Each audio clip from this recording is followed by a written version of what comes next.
for me. It's okay. You don't have to say it. You were very efficient so far, so well done. So, okay, so what we're going to do today is we're going to talk about what you have as an opportunity in front of you. Um, I I decided to do this training because I think as gymnastics professionals, you know, it's quite easy for you to, I'll say for us, because I guess once upon a time I owned a gym, so I could class myself as a gymnastics professional.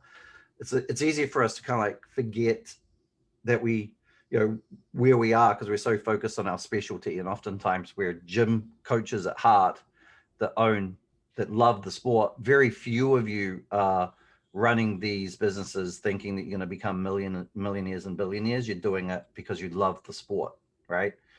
There's probably other things that you could earn more money in, that you could probably get into, but this is where your passion's at. This is where you love, you get up in the mornings and you're excited about, the industry that you're in, and this is the role that you're playing, and you're actually making massive differences to kids, year after year after year.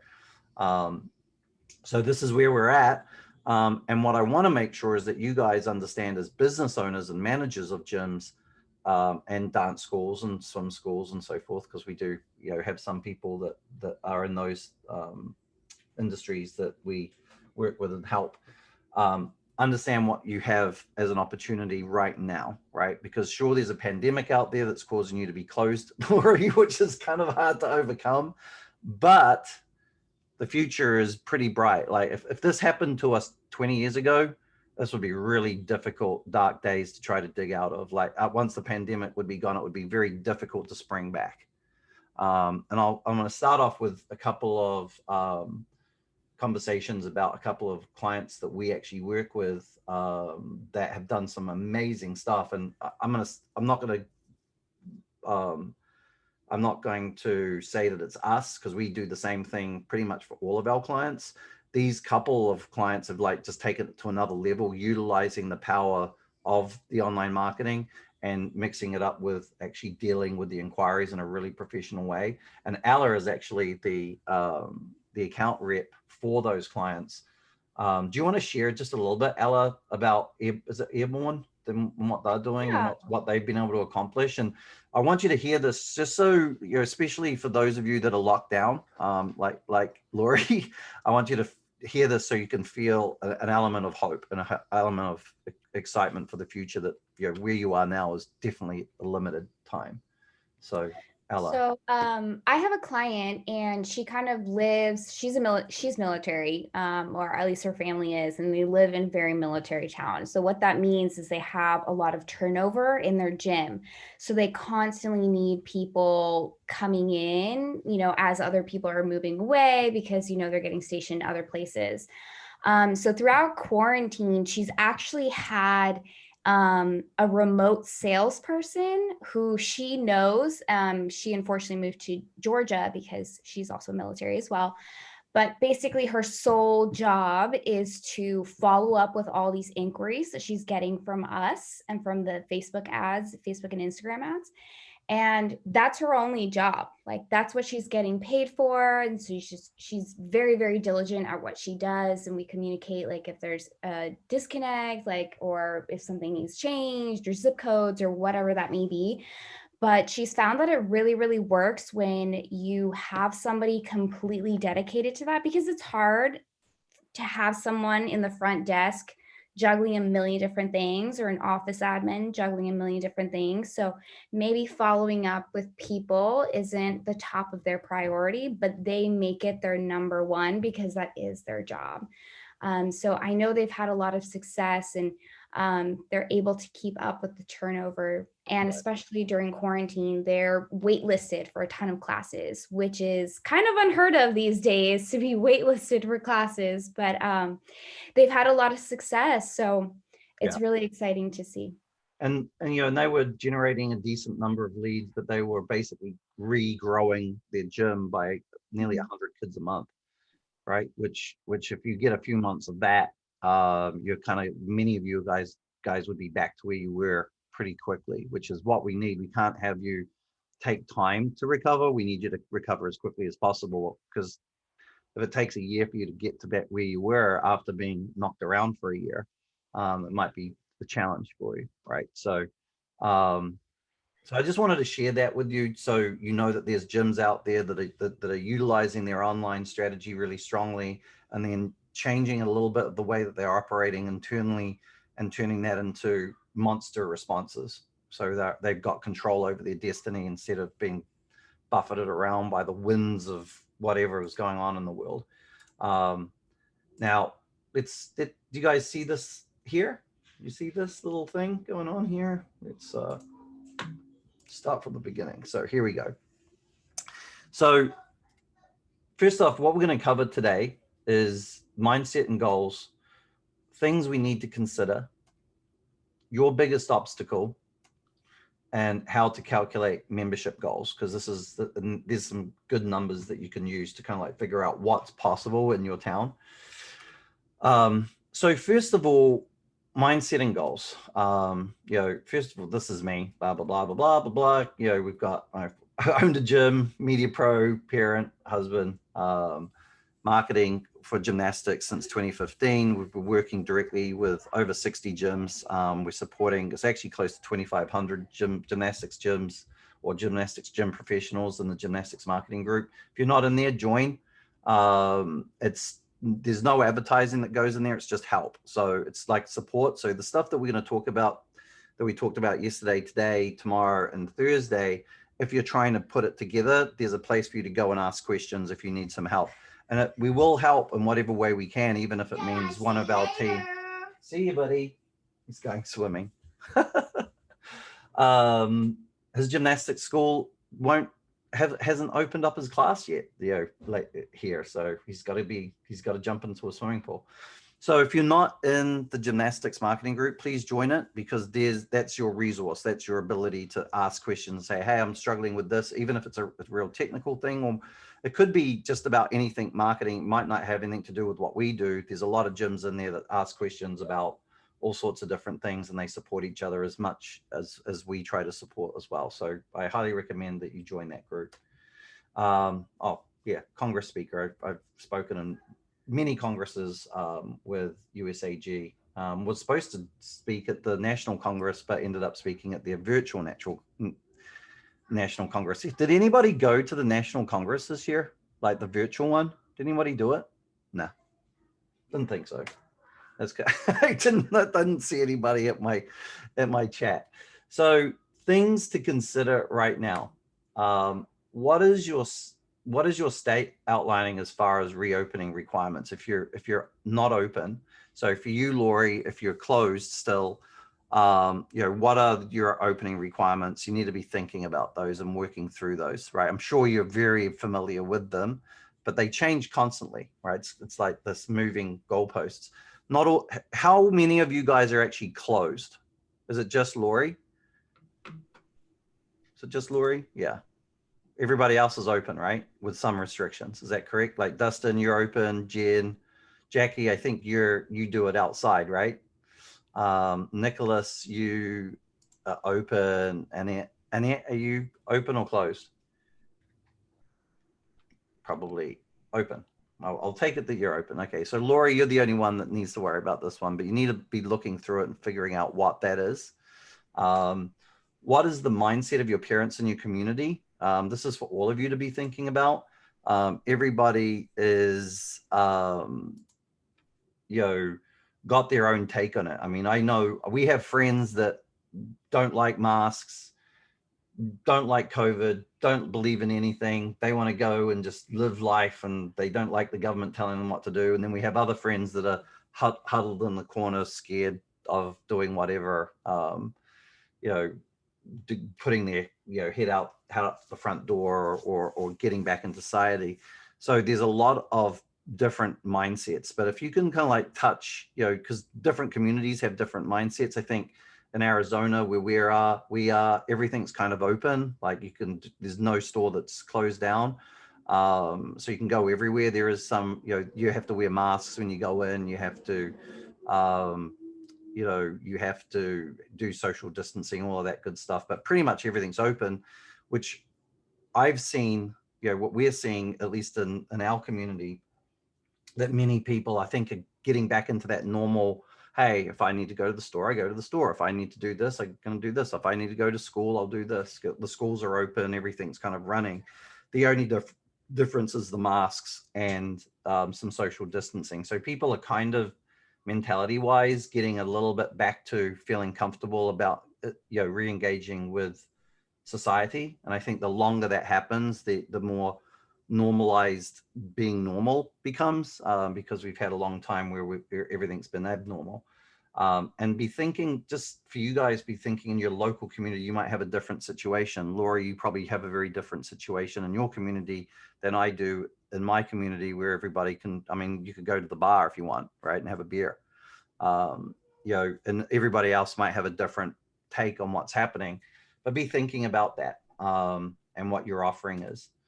On top of that, be prepared to be flexible. Listen to your community, listen to your parents. I know, Jackie, I think you've probably, I don't know if the pandemic has been a benefit to you, but you being an outside in the park gymnastics lessons or private lessons in people's backyards and so forth, that might work for a lot of parents, because they don't want to be in a gym.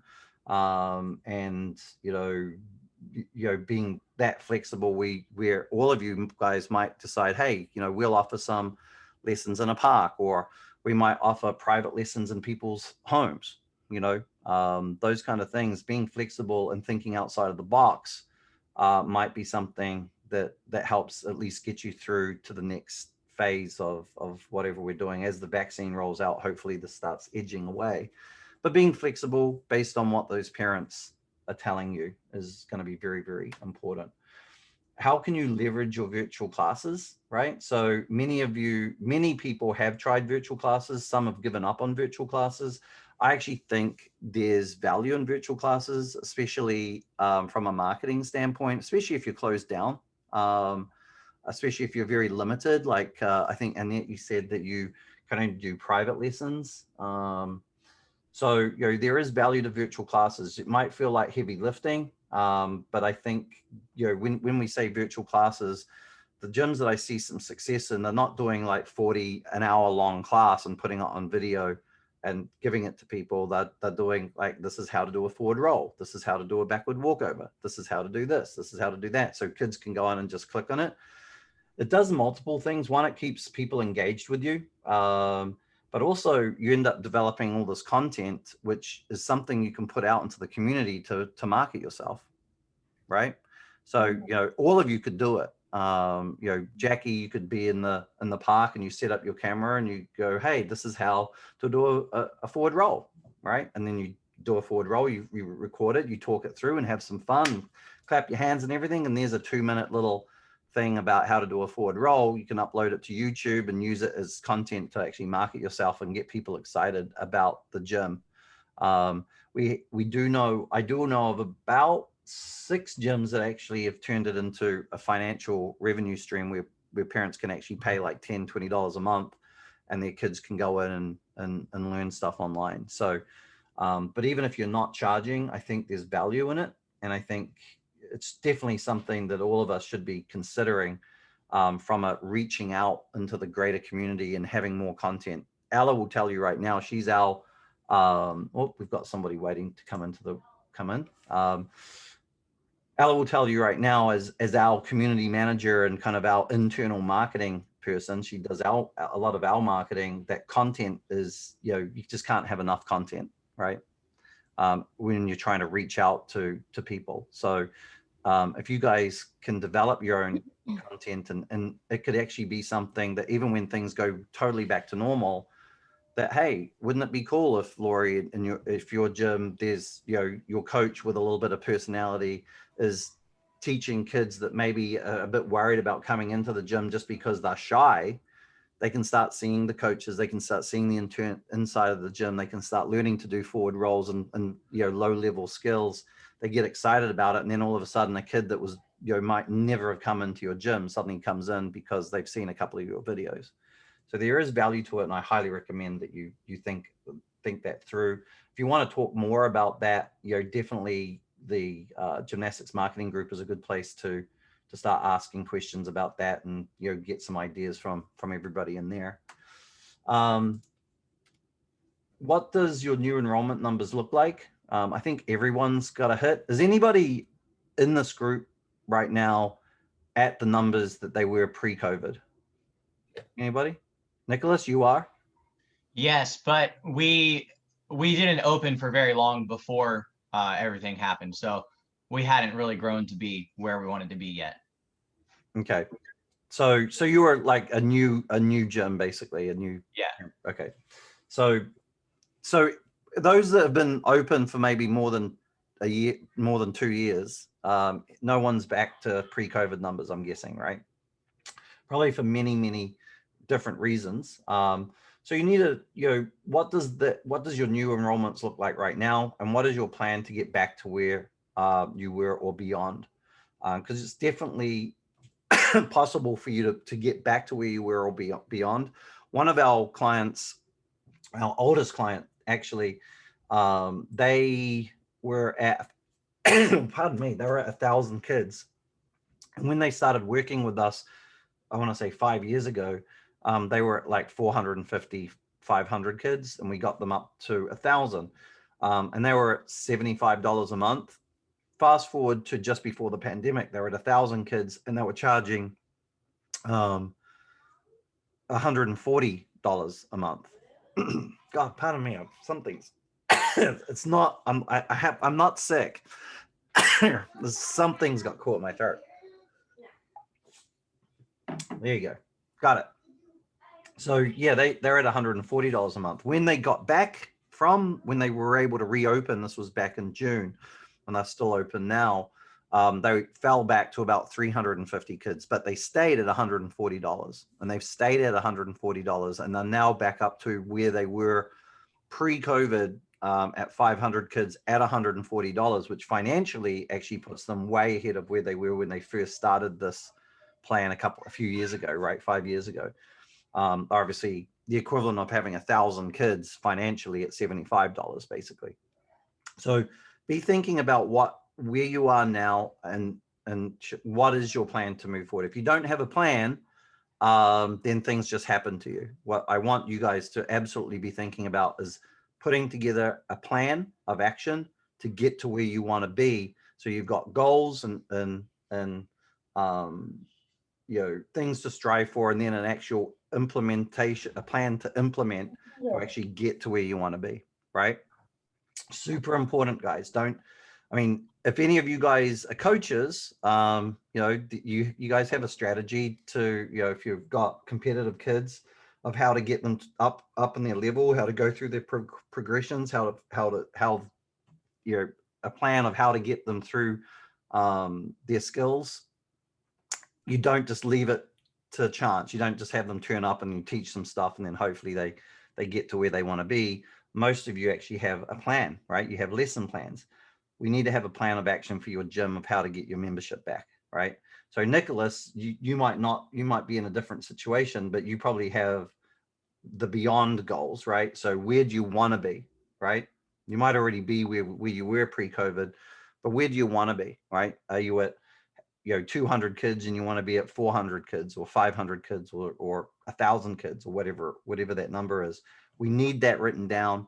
I know you're in an area with 1 million people, so if your only limitation is going to be square footage and numbers of coaches, right? You could probably have 2,000 or 3,000 kids if you do things well. Yeah, not where we're at right now, but we would love to grow beyond. Right. Our goal is doubling this year. Yeah, square footage is almost always the biggest limitation for large markets. So with that, are you using technology and operating with a 2020 mindset, right?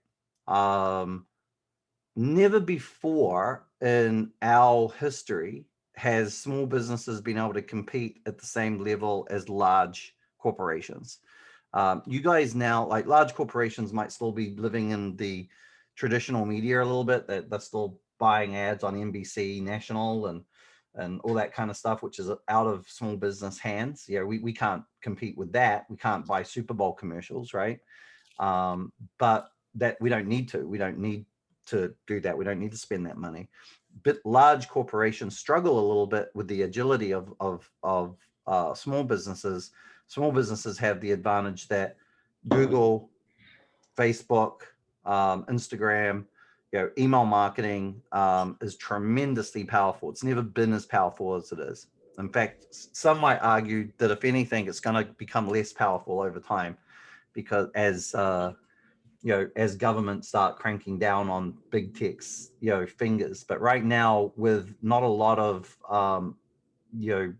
stopping big tech, the technology in your favor from a marketing standpoint has never been as strong as it is.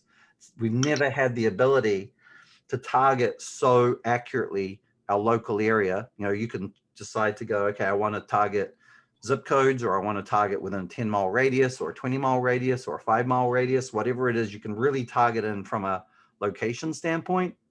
Then on top of that, we can target in on the type of people in those locations. So we can make sure that the only people that see your ads are moms, right? We can do that. You can do that now with doing, especially with audience targeting. And Russell, my partner, is going to be talking about that tomorrow. How do you build out audiences and target the exact person that you want to reach? And that's where the power is. You don't want, when you're marketing, especially in your business, you don't want a 20-year-old with no kids whose only goal in life is to get enough money together to go and have a beer, right? He's not your target audience. Vice versa, you don't want to target an 80-year-old grandma who lives 2,000 miles away from her grandchildren, right? That's not going to work for you. So what you want is, you want mums probably between the age of 25 and 45, and you want them to see your information constantly, right? Mums with kids between the age of maybe 3 and 12, right, might be the perfect number that you want. And the beauty of it is that never before, even in small communities, have you been able to target this way. Never before has there been so many people, especially with the pandemic, online, right? Because I'm guessing, Lori, if Gavin Newsom has told you to sit in your bedroom all day, you're probably on your phone a few times a day, right? Or on your laptop, or doing something. And that's very common. And what you'll find, and the benefit to you when you think of it that way, is so are all the other mums in your local community. So we can craft a message, we can get the word out there, and we can reach them. Now that Christmas is over as well, it's super cheap to reach people, super cheap. The cost per for impressions is really, really low right now. So for a few $100s a month, you can actually reach all the mums multiple times with your message. So you mix that with the training that we did yesterday on messaging and branding. You have a tremendous tool like no other, like you've never had, that we need to utilize. And if we don't utilize it, we're just losing our opportunity. Okay. So that's my lecture on that stuff there. So into the next lecture. Are you the biggest obstacle? Right? There are two critical parts to most businesses, and that's product and service.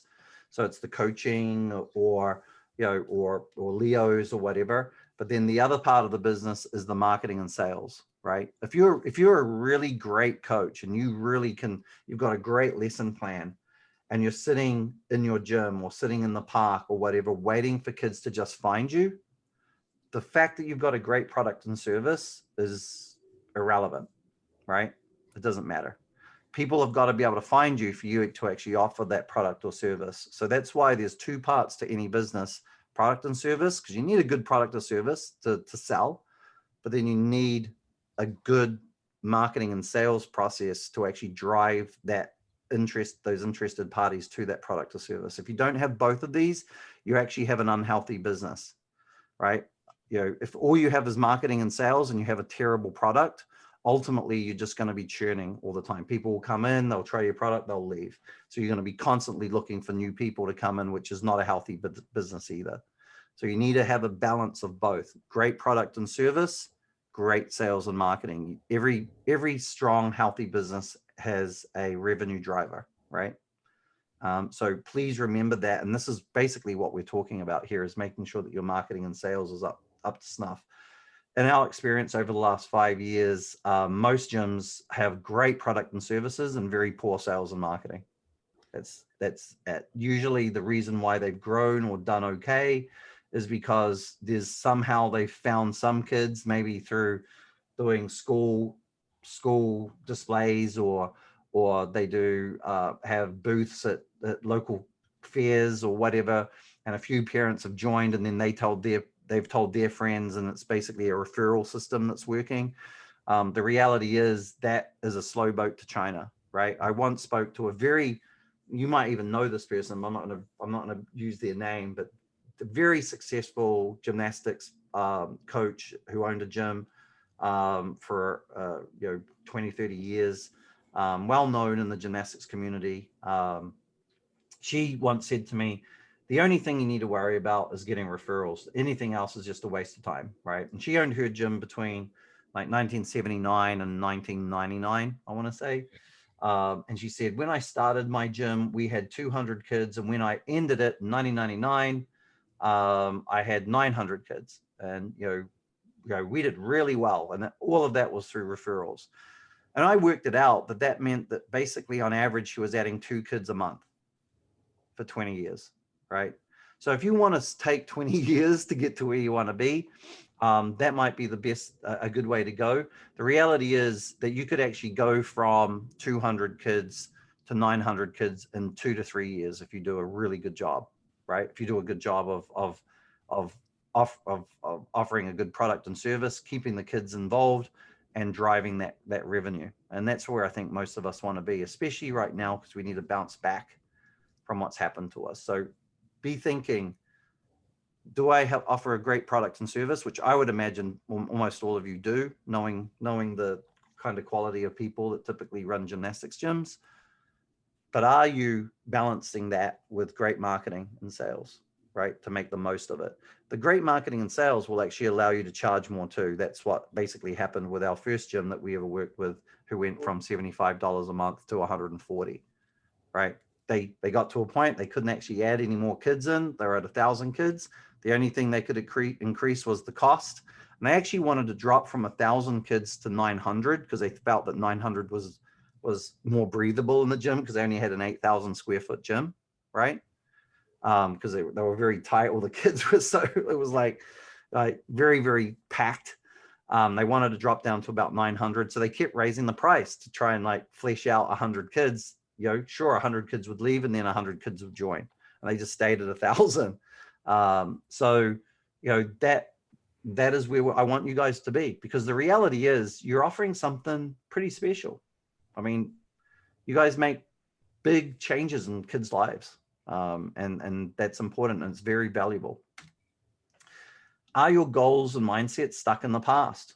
Are you using, use every tool to fill your pool, so to speak? So that's going back to the referrals. If all you're doing is referral marketing and old school marketing, you're basically running around in that same pool, right? You're just trying to, everybody's friends you're trying to bring in. Why don't we build that pool to be bigger? Why don't we turn it into a lake or an ocean, right? Where we have unlimited potential people that we can bring in. So the only limitation to us and our growth is the size of our gym and the ability to find coaches, right? And one of the ways that some of our most successful gyms have been able to find coaches is actually to pay more for coaches. So, and the way they've been able to pay more for coaches is because they've been able to fill their classes and they've been able to raise the rates, right? So the gym that I spoke to you about that has 1,000 kids and raised their prices to 120, they raised their price, their pay for their coaches.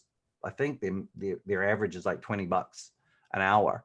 Some of their coaches are getting $30 an hour, but they can, because if you take that out of 140, even at $30 an hour, they're still at 110, right? Which is still $35 more than they were charging when they started this process. So be thinking about kind of what you're doing to grow your business. And and taking away the limitations of the past, especially the mindset. And there is a bit of a mindset that I see that many gym owners, including my wife, she thinks that gymnastics classes, like, just 1 hour a week, 4 times a month, a gymnastics class should be about $80, right? 80, $90. She thinks 100 is a really healthy number. She can't imagine it being more than 100, right? Based on just what she's used to. There's a lot of gyms that we talk to that haven't raised their prices for years, because they're scared of it. They're scared of doing it. They're worried if I raise my prices, I'm going to lose some kids, and I don't know how to add new kids, whenever I want. So I shy away from raising my prices because I don't want to lose someone, because it takes such a long time to get somebody. We want to take that away from you. If you lose a kid because a parent doesn't want to pay $90 instead of 85, I want you to be able to replace that person the next day, right? Because it's worth it, right? Don't be number one, be the only one. Does anybody know what that means? Anybody? This is where we suddenly become interactive on you. I'm gonna ask, anybody? Go. Nicholas, tell me what that means right now. I don't know. Be the only one in front of people that they see. They don't see other options. You're so present in the market. Yep, very close. So if you're gunning to be the number one kids activity center in your local market, that means there's a number 2, a number 3, number 4. And guess what number 2, number 3, and number 4 is trying to do? They're trying to be number 1, right? They're trying to take you down. It does mean that at some point, if you take your foot off the gas, you could become number 2, number 3, number 4. And most of that is in regards to, old style marketing that we all used to do. What we want you to become is the only thought in the mother's mind, right? So when a mom, with a 2-year-old, she's like, my kid's too young to get involved with gymnastics or trampoline or whatever. I'm going to wait till they get a bit older. We still want them to see these ads. We still want them to get prepared. And then once they decide, you know what, I want little Jessie to be involved with some sport, the first thought they have is your gym, because that's the only thought that they have. That's the only thought in their mind is you guys. Not, oh, okay, I've got to start doing some research, which unfortunately is the majority of mums. Majority of mums, when they decide they want to get their kids involved with any kind of sport, they start researching it and trying to find it out. You have the opportunity to be the first thought in their mind. So their first thought is, you know what, I've seen this gym multiple times. It looks really great. I've seen some of the classes that they've done online. I've seen different things that they offer. I really like what they're doing. I'm going to give them a call, right? So be the only thought in their mind. That should be your marketing goal. And once you get to that point, there's this never-ending inquiry. So, you've just got never-ending inquiries. And at that point, it's about managing your wait lists. It's about managing, growing your classes, finding new staff. You're no longer worrying about where a customer's coming. You're worrying about how to deliver a great product and how to run your business as effectively as possible, which is really where your geniuses are, right? Your genius is in running good classes, having good programs, finding staff, growing staff. All of that is where you need to be spending most of your time, not worrying about where your next customer is coming from, right? And that's the whole point of what we're looking at here. So let's do a little calculation on what, and this is true today and during pandemic as it was pre-pandemic. It's just a few more challenges with the pandemic, but this still works the same way. So basically the way this works is look at your local population. So your drive up population or your whatever your service area is, figure out what that population is. To give you an example, Surprise, where I live in Arizona, there's about 150,000 people, right? So if I make it easier for myself, let's say there's 100,000 people, 15% of the total population on average is the amount of children under the age of 16, right? Between the age of 16 and 3 is usually 15%. Some communities might be a little bit less, some communities might be a little bit more, but it's about 15%. So if we're in Surprise, my town that I'm in, with 100,000 people, we're looking at say 15,000 kids potentially, right? So a conservative estimate, if your marketing is running really, really, really well, and you've got everything rolling along nicely and everything's, working, you should be able to get, that should be your goal. You should be able to get to 10% of that population, if not more, depending on, what's going on. But 10% should be your minimum goal, right? So a healthy membership goal for my town, if we opened a gym here, would be say 1,500 kids. And we've seen that time and time and time again, right? So if you're looking at your gym and you've got 10,000, let's say 10,000 square feet, and you've got 100,000 kids in your local drive up area, sorry, 100,000 population. So you got maybe about 15,000 kids. If you've been thinking, man, I'd love to get to 500 or 700, you might want to go, you know what, maybe we should go for 1,500. And sometimes the only difference between you hitting 1,500 kids and 700 is the fact that you're going for 1,500 kids. Mindset is a tremendous thing. I've seen business owners, talking about selling their services at $700 for their service. And I've told them, well, why don't you sell it for $2,500 for the service? Because it's a really great service. And they've said, well, that sounds crazy. And I've said, well, you're struggling along and really that's where you need to be to actually be successful. Why don't you just start charging that? Let's see what happens. They start charging it and people start paying it.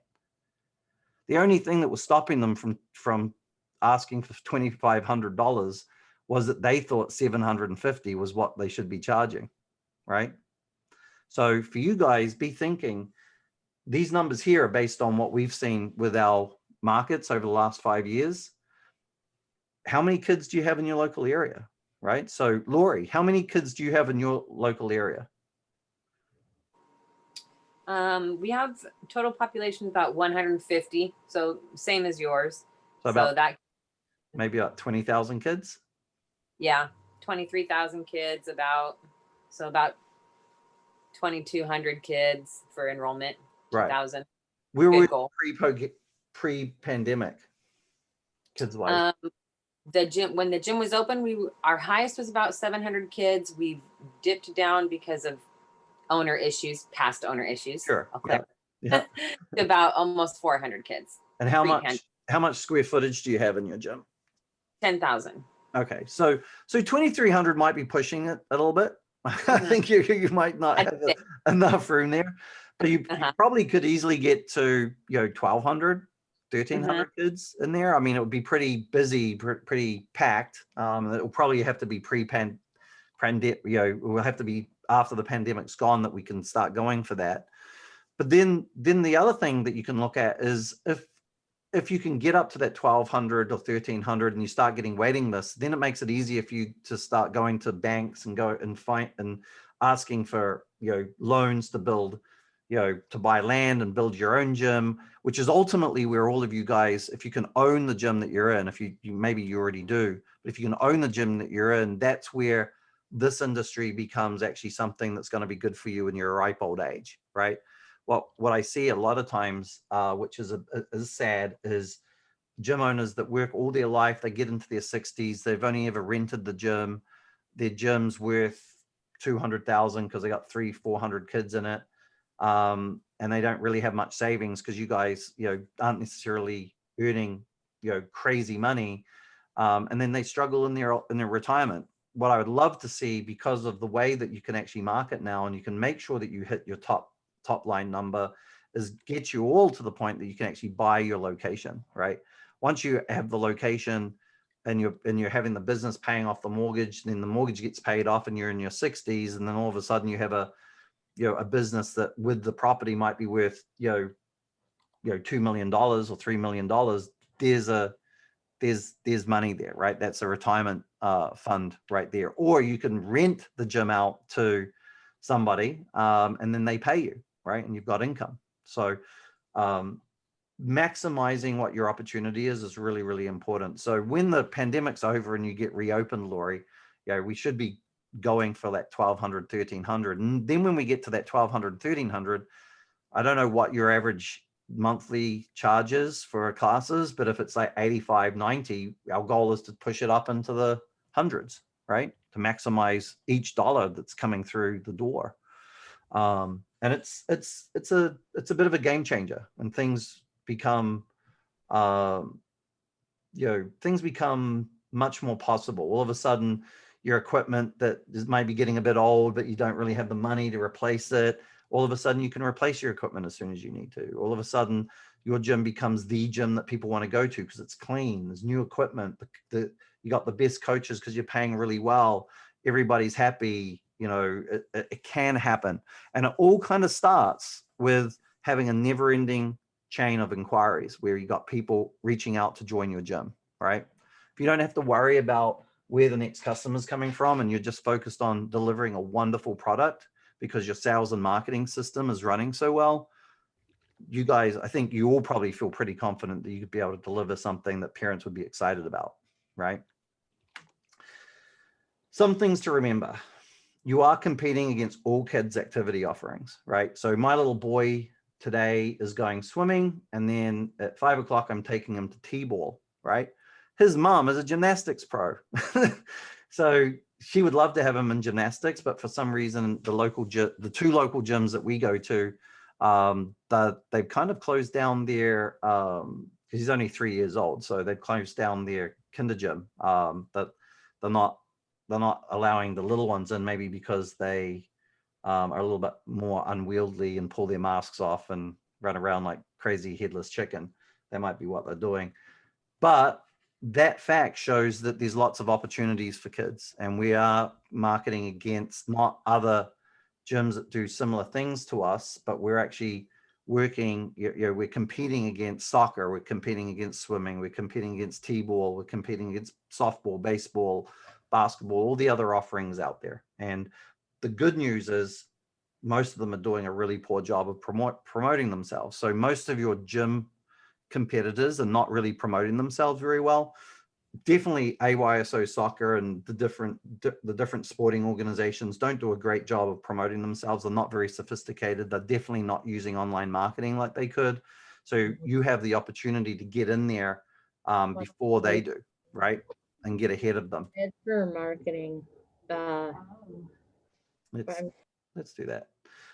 Tenure matters online, right? So the first in your community to do it and do it right will typically be the one ahead. So, that means that, Nicholas, if you start really kicking butt and taking names and getting your online marketing really well drilled in, Google and Facebook will reward you for being the first one, basically. If you're doing it for like 2 years and you've got a great reputation, your online strategy is really sound, you've got some great marketing going, everything's going well, you've got lots of reviews, all the good stuff. And then I come along and I open a competitive, trampoline academy in your local area, like maybe just down the street from you. And I do everything as well as you. I've got great coaches, great facility. I'm doing a really good job online marketing, but you've been doing it for 2 years. Google and Facebook will always favor you, right? You will get more business. You will get more people sent to you, mainly because they'll look at me and go, maybe Andy doesn't have the stamina to keep going, but we know that Nicholas, he's been doing this for 2 years. They've been consistently good for 2 years. They must be the better organization. So we will highlight Nicholas and his organization a little bit more than Andy's, right? So remember that. If you're the first one in and you're doing it right, tenure matters online. So remember that. If you're not doing it right now, start right now so you can be that first one in.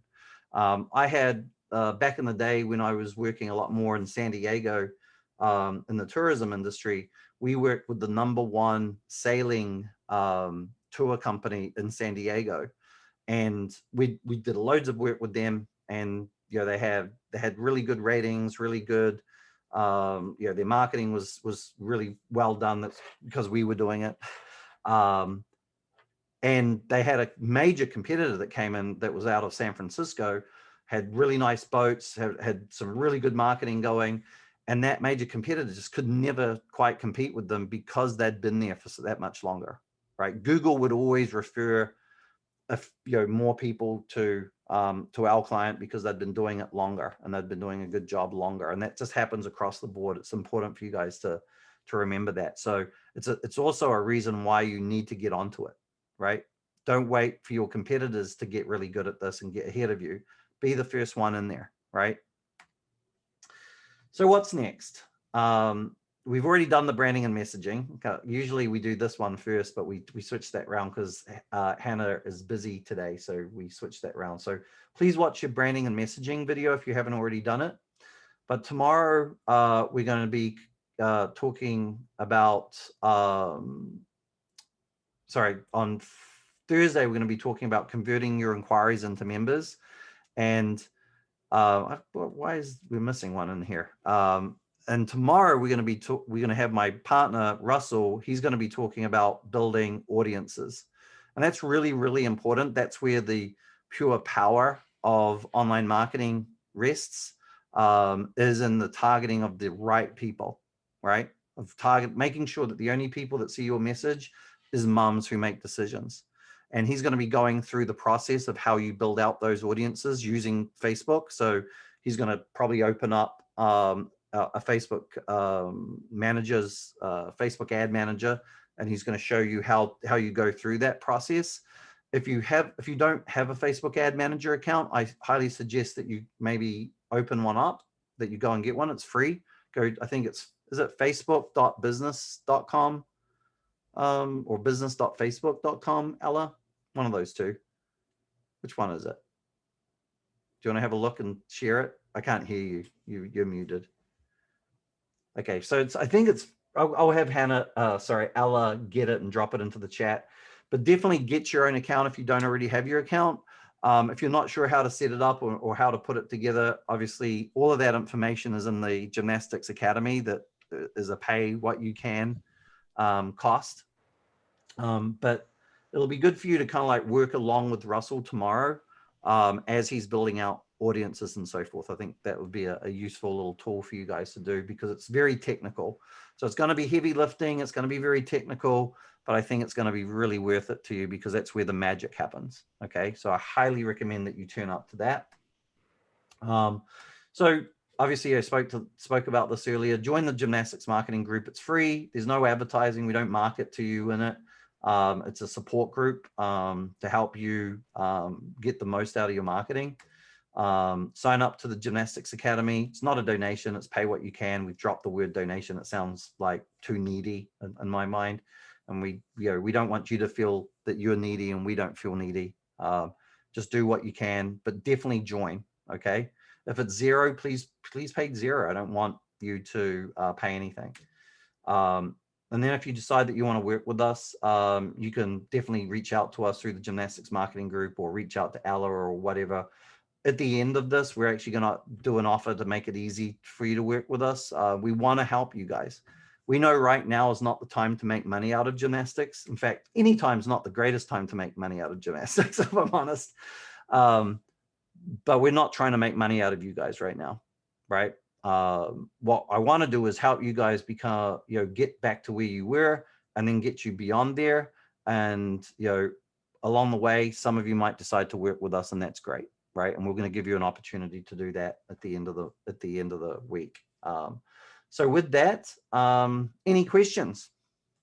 Any questions? I know I've like thrown a lot at you and kind of blown through it, but do we have any questions? Nicholas? Yeah, I have a quick question. You mentioned clubs, you being limited by your market and by your square footage. We talked a little bit about the market that's out there. Do you see a number correlating with square footage? No, not really. I mean, I've seen some gyms with 12,000 square foot struggle to get 800 kids in it. I've seen some gyms with 800 square feet get 1,000 kids in it, right? So sometimes it's how you've got your gym laid out. Yeah. Sometimes it's what your coaches can deal with, but I don't think it's unreasonable that I think if you've got 10,000 square feet, that you should be able to get 1,000 kids in it, right? So like 100 square feet up, 10 kids per 100 square feet type thing. Does that make sense? Is that the calculation? Am I doing that right? Yeah.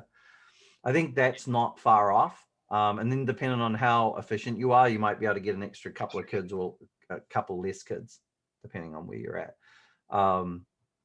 So yeah, from a square footage standpoint, if you wanted, 2,000 kids, but I've seen actually gyms with 20,000 square feet have 3,000, 3,500 kids in them. So, it seems to be the more square footage you have. Obviously, oftentimes gym owners, when they say, hey, I've got an 8,000 square foot gym, 2,000 of it is taken up by office space. Yeah. And there's actually 6,000 square feet. So as that square footage goes up, it might be that there's more gym space. Thanks. Yeah. But what I would suggest is max out what you have and then max out what your cost per kid is. And then look for more gym space. That would be kind of how I would do it. So if you got 10,000 square feet, get to that 1,000, 1,200 kids, right? And then start raising the price until you've hit the wall. And you might find that price is, $130, $140, $150 a month. Then when you've got a 1,000 kids at $100 is, what is that? That's 1.2 million a year. Yeah. Right. And tuition before the auxiliary. Right. Before you're right. And then, and before team, because that's just classes. So, and then if you've got 1.2 million a year, all of a sudden buying your own gym, if you don't already own your own gym, is possible. Right. Yeah. And that's where we all want you guys to be. The little gym that was the first gym that we ever worked with that had 8,000 square feet and 1,000 kids at 140, she bought her gym, right? And it's been a big game changer for her. Great. Right.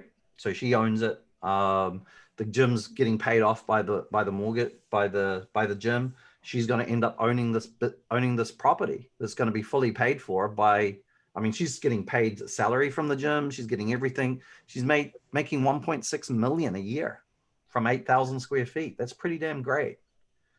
And and she will tell you as well that it's all due to the fact that she doesn't have to search for a gymnast anymore. They're just coming in, right? And like I said, she keeps trying to raise the prices to get down to 900, and they keep coming back. So, she's like, "Oh, do I really not want to take 100 kids and that's $14,000 a month? Oh, do I really not want to?" That's a hard one to say no to, right? Hey, Andy, we do have some questions in the chat. I do have to hop off for another meeting, but it was nice to meet all of you guys, and the videos will be posted shortly, okay? Yeah. As soon as I get them to Ella, it will get done. It's all about me, if I'm honest. So do you take your competitors into account when calculating the number of kids interested in your sport? No.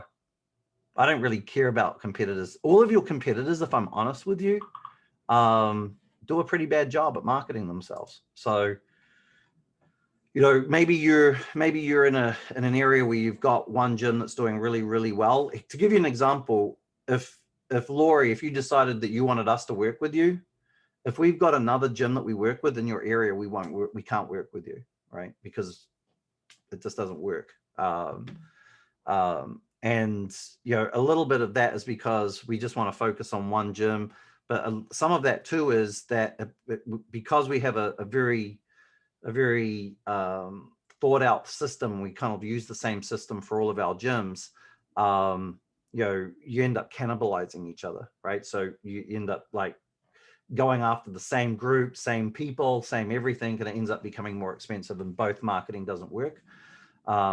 So if you can get your marketing going, if you can get it rolling, and you can get ahead of your competition, most gyms aren't doing thoughtful marketing online. They may be running a good social media page, but they're not running a thoughtful targeted ad campaign, right?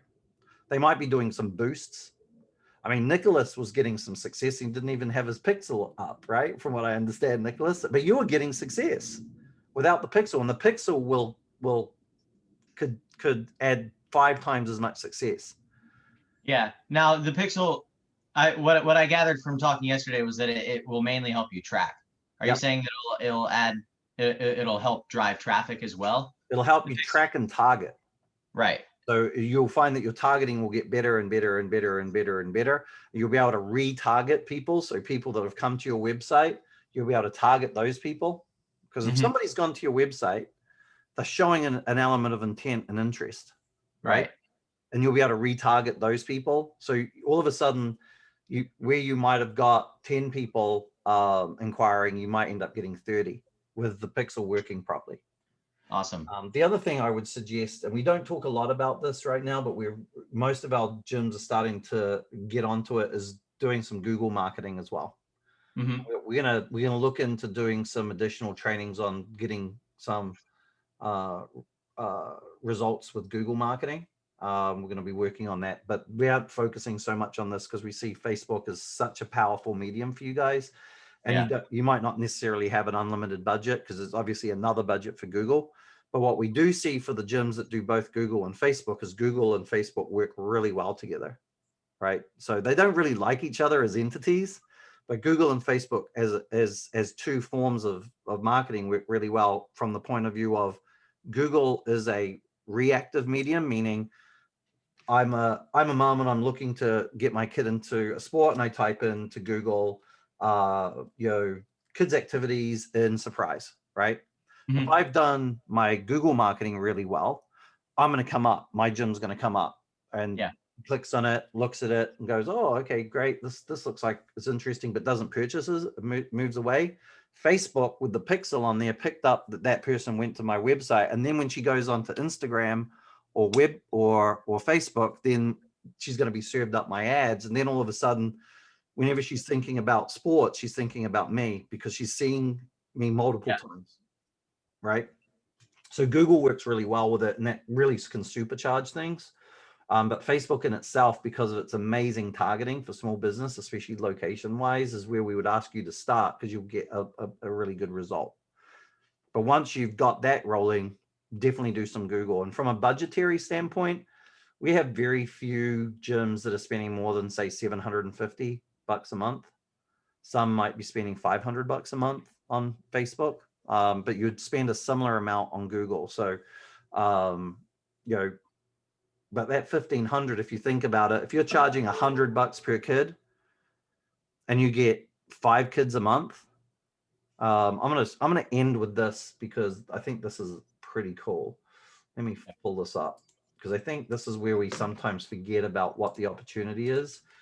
So, compound interest of them joining and joining and joining, right? Right, and it's it's that compound. It's like a kid that's paying us $100 a month is actually a $1,200 value, right? Because the average kid we found stays for about a year to 18 months, right? So you have some kids that stay for 15 years, have some kids that stay for 3 months, but the average is about a year to 18 months. So if you go with 1 year, I can't find a calculator on my little thing right now, but I'll post it. I'll have Alice send it out to you guys. But if you had 5 kids a month, right? That's 5 kids a month times 12. That's 60 kids. Times that by 100, right? That's 6,000 a month, right? That's 72,000 a year. So if you just add 5 kids a month, like growth, at the end of the year, you've grown your revenue by $72,000. The cool thing is that we sometimes see some gyms adding 30 kids a month. As Ella spoke about one of our gyms that just took it to another level, she was adding 100. So if she adds 100 a month, I don't know how long she could add 100 a month because I'm sure she doesn't have infinity square footage and infinity coaches. But let's say she did 100 a month and she added 1,200 kids in 1 year, and she's at $100 per kid. That's again, we're looking at a multi-million-dollar growth. And what I'm going to just leave with you guys to be thinking about the future, so you're excited, because you truly should be, is if you get your marketing down and it's working well, all you need to worry about is having a great program. Financial stuff kind of like goes away, right? You offer the best program possible, people will pay for it, right? I will invest a lot of money if I feel that my little boy is going to do really well from it. I'm almost don't care about how much the cost is, as long as like he's getting something special and he loves it. If he loves it, it's very hard for me to stop doing it. If he doesn't love it, nah, then I can pull out of it, right? But if he loves it, you know, we would be doing it all the time. He'd do it for 15 years. So tomorrow, please, if there's one training that you don't want to miss, it's tomorrow's one. It's going to be dry. It's going to be very hard, you know, heavy lifting, because it's a lot of technical jargon, technical talk, and Russell's very, very dry in his delivery, but it is absolute gold. You're going to learn about how to make sure that every mum in your local area will know about your gym and hear the message that you have to share. Okay. And with that, if you haven't joined the academy, please join. If you don't have any money right now, don't pay. Please join the gymnastics marketing group. And if you actually want to reach out to us and you want us to help you, we're more than welcome to help you. And if you want to pay for our help, we're more than welcome to help have you pay for our help as well. But whatever happens, we want you to be successful, because the more success that there is happening, the better things are. So with that, I'll let you guys go. Thanks, guys. This video will be up probably by the end of the day. Perfect. Thank you very much. Thanks, Thank guys. you. That was Talk to you wonderful. Have a soon. great day. See you, Lori. Bye-bye.